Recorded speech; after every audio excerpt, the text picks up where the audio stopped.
मुझे स्टेज पे था और माइक में बोल रहा था कि हम अपनी लाइफ में काफी सारे लोगों से मिलते हैं, अच्छे लोग और बुरे लोग, और शायद हर एक मुलाकात की हैप्पी एंडिंग नहीं होती, लेकिन फिर भी मैं मेरी पास्ट की मेमोरी का एक गाना गाना चाहता हूँ। वो गाना गाने लगा और गाने के लिरिक्स कुछ ऐसे थे कि तुम वो बेस्ट लक थे जिसे मैं बहुत मुश्किल से पा सकता था। हम एक दूसरे से प्यार करने लगे, हम उतने क्लोज थे। तुमने एक बार मेरे लिए पूरी दुनिया से फाइट की थी और कड़ी बारिशों वाले दिनों में मेरा साथ दिया था। मैं बहुत ही लकी था जो तुमसे मिला, लेकिन अब तुम्हारे लिए रोने का हक मैं खो चुका हूँ। मैं ये उम्मीद कर रहा हूँ कि तुम अपने पंख फैलाकर आसमान में दूर उड़कर चले जाओ, इतने दूर कि मैं तुम्हें देख भी ना पाऊँ। कोई बहुत ही लकी होगा जो तुमसे मिल पाएगा। गुआनशुन वहाँ कॉन्सर्ट में पहुँच गया था, लेकिन मुजिंग को वो पता नहीं था और मुजिंग को ये भी नहीं पता है कि गुआनशुन की याददाश्त वापस आ गई है। तो वो गाना खत्म करने के बाद रोने लगा था और वो माइक में बोल रहा था कि मैं उम्मीद करता हूँ कि आप सबको अपना बेस्ट लक मिल जाए।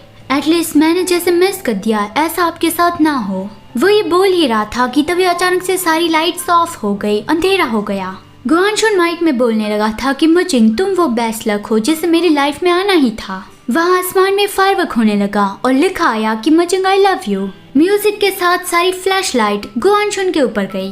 गुआनशुन ने मुजिंग से काफी बार सॉरी कहा। वो हर एक लाइन के बाद उसे आई एम सॉरी कह रहा था कि आई एम सॉरी, मुझे तुम्हें शुरुआत से झूठ नहीं कहना चाहिए था। आई एम सॉरी कि मैं होश में आने के बाद तुम्हें भूल गया। आई एम सॉरी मैं किसी और को तुम समझने लगा था। आई एम सॉरी कि मैं कितना बेवकूफ हूँ जो ऐसी बेवकूफी करके तुम्हें कितनी चोट पहुँचाई। और आई एम सॉरी मुजिंग, मैंने तुम्हें इतना ज्यादा इंतजार करवाया, माफी मांगने में भी और अपना प्यार कन्फेस करने में भी। उसने घुटने पे बैठ के मुजिंग को फ्लावर देते हुए कहा कि मुजिंग आई लव यू।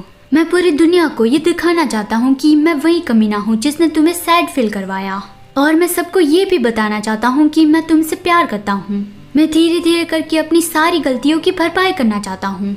मुजिंग प्लीज, क्या तुम मुझे एक मौका दोगे? तुम ही मेरे लिए बेस्ट लक हो, तुम्हारे जैसा मुझे कोई भी नहीं मिल सकता। सभी लोग भी उसे चीयर करने लगे थे और गुआनशुन तो मुजिंग के आगे एकदम ही पपी जैसा लग रहा था कि प्लीज मुझे एक्सेप्ट कर लो।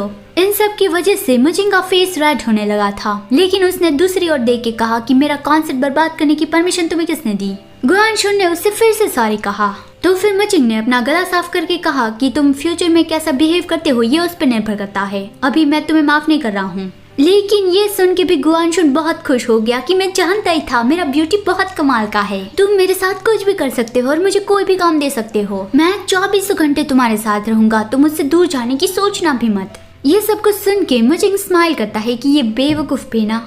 फिर अगले सीन में दिखाया जाता है मुशाओ का घर। वहाँ पे मुशाओ और ज़िचेन मुजिंग का लाइव कॉन्सर्ट देख रहे थे। उन दोनों ने भी गुआनशुन का कन्फेशन देख लिया।